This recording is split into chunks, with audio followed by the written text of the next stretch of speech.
On nous demande de résoudre le problème suivant par la méthode du simplex.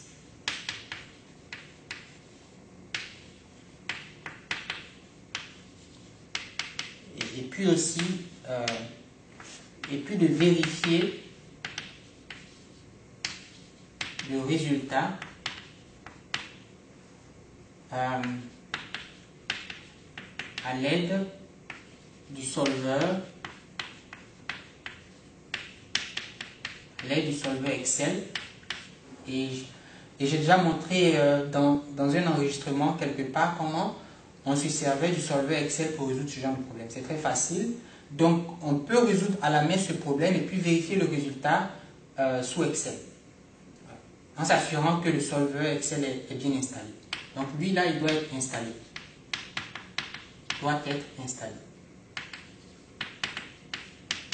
Mais, moi, je laisse l'ordinateur et puis on va pratiquer, voir comment est-ce qu'on le fait à la main. Alors, ici, on a un système d'inéquations avec...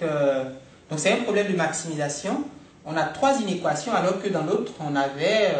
enfin, je ne tiens pas compte des contraintes de non-négativité. On a 3 inéquations, plus 2, ça fait 5. Mais dans l'autre, on avait seulement 2 plus 2, 4. Donc, j'ai rajouté un autre pour rendre ça un peu plus intéressant. Si on devait résoudre ce problème-là graphiquement, qu'est-ce que ça donnerait? Alors, je vais... le but, c'est pas de résoudre graphiquement, hein, mais je veux voir graphiquement la solution et puis ensuite, on va le faire par la méthode du simplex.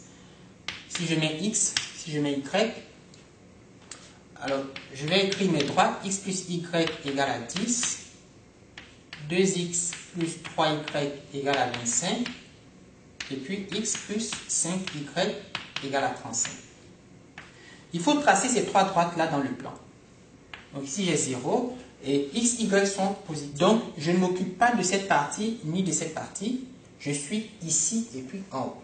Okay? Je suis en haut et puis à droite. Disons dans ce cadran. Je suis dans ce cadran. Pourquoi? Parce que on me dit X et Y sont positifs. Comment est-ce qu'on trace la droite d'équation X plus Y égale à 10? C'est très facile. Vous faites, si vous n'êtes pas très fort comme moi, vous faites un tableau. Vous mettez X ici, Y. Vous n'avez besoin que de 2 points. Donc, si je prends X égale à 5, alors Y doit être égal à 5. Donc, disons 5. 5. Donc, ça, c'est un point. 5, 5. Si je prends X égale à 10, alors, voyez, X égale à 10, Y va être égal à 0, et j'ai trouvé mes 2 points. Donc, ce point-là fait l'affaire. Comment savoir le point? Il va couper en quel point? Je pense qu'il va couper en 10, parce que si vous faites Y égale à 10, X égale à 0. Donc, il va couper ici en 10, je trace cette droite, et ici, ça sera 10. C'est pas important. Enfin, c'est important quand même. C'est important que je fasse ça. Ça, c'est Y. Et puis ici, je mets 10. Je vais tracer la droite d'équation 2x plus 3y égale à 25. Si je prends x égale à 3, ok, x, y, si je prends x égale à 3, j'aurai 3 fois 2, 6, 25 moins 6, ça fait 19. Bon, c'est pas très intéressant. X égale à 4, 4 fois 2, 8. X égale à 5. Je prends x égale à 5. Donc, ça fait 5 fois 2, 10. 25 moins 10, ça fait 15. 15 sur 3, ça fait 5. Donc, il se trouve que cette droite-là passe par ce point. Mais si je prends x égale à 10, donc si je suis ici, ça fait 20. 25 moins 20, ça fait 5. 5 tiers. Y, c'est 5 tiers. Donc, quelque part, 5 sur 3, ça fait 1, quelque chose. Hein. 1, quelque chose. Donc, quelque part ici, disons. Quelque part ici. Donc, ça, pour moi, c'est 5 tiers, si vous voulez. Et par conséquent, la droite sera quelque chose comme ça. Ça va couper ici, puis ça va couper ici. Et puis, ici, enfin, x égale à 0, y va être égal à 7. Donc, si x égale à 0, y va être égal à 7. Si x égale à 10, 35 moins 10, ça fait 25 sur 5, ça fait 5. Donc si x égale à 10, y égale à 5, donc je suis quelque part ici. Donc 10 contre 5 passe par ce point, mais j'ai 0 et puis 0 et puis 7. Donc quelque part ici je crois. Donc ça va passer par ça. Donc, ça va... Et ça va couper l'axe des abscisses quelque part. Okay? Ça va couper l'axe des abscisses quelque part. Je prolonge ça comme ça. Vous avez un point d'intérêt. Comment est-ce qu'on va... Donc il faut dessiner le polygone. Comment est-ce qu'on fait ça? Donc ici j'ai l'origine. J'ai un point... J'ai ce point-là, et puis j'ai ce point, puis j'ai ce point, et puis j'ai ce point. Donc, voilà ce qui va nous intéresser. J'aurai ça, et puis j'aurai ça. On nous dit inférieur ou égal, donc c'est ce domaine-là qui sera l'intersection de tous les demi-plans. Et ça, c'est l'intersection de tous les demi-plans. Ça, c'est un demi-plan, enfin, demi-plan...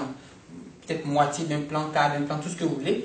Mais quand vous faites l'intersection, vous trouvez cette région que j'ai assurée avec ces sommets-là qui sont très importants parce que la méthode du simplex, justement, va partir de l'origine 0, 0 et puis elle va tenter de trouver le sommet qui permet de maximiser quoi?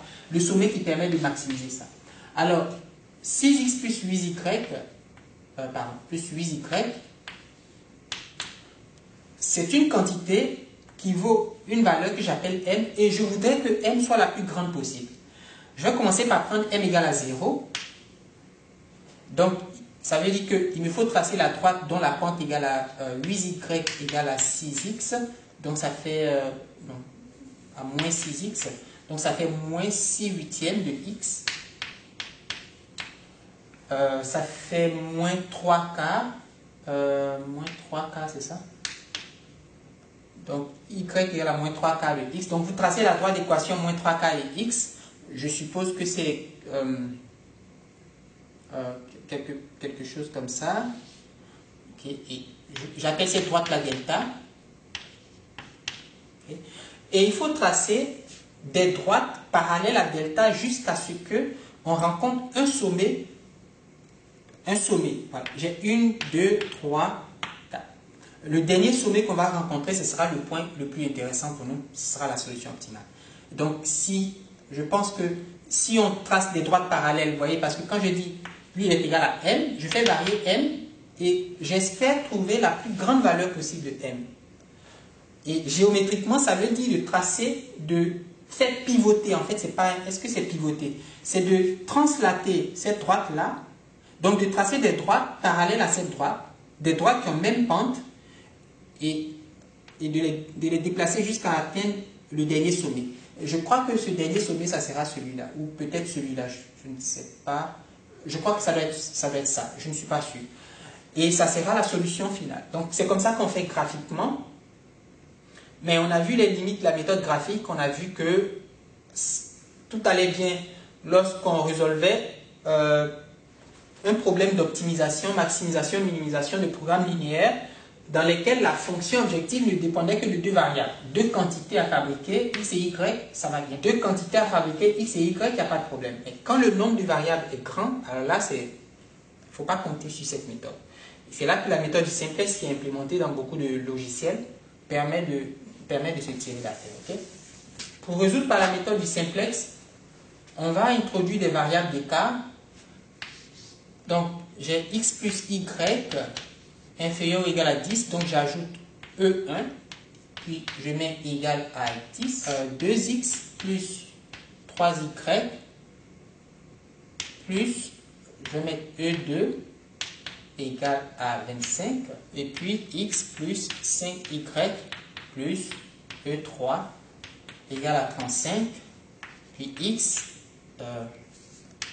y, z, E1, E2, E3 sont tous positifs ou nuls ou encore non négatifs. Alors ça, c'est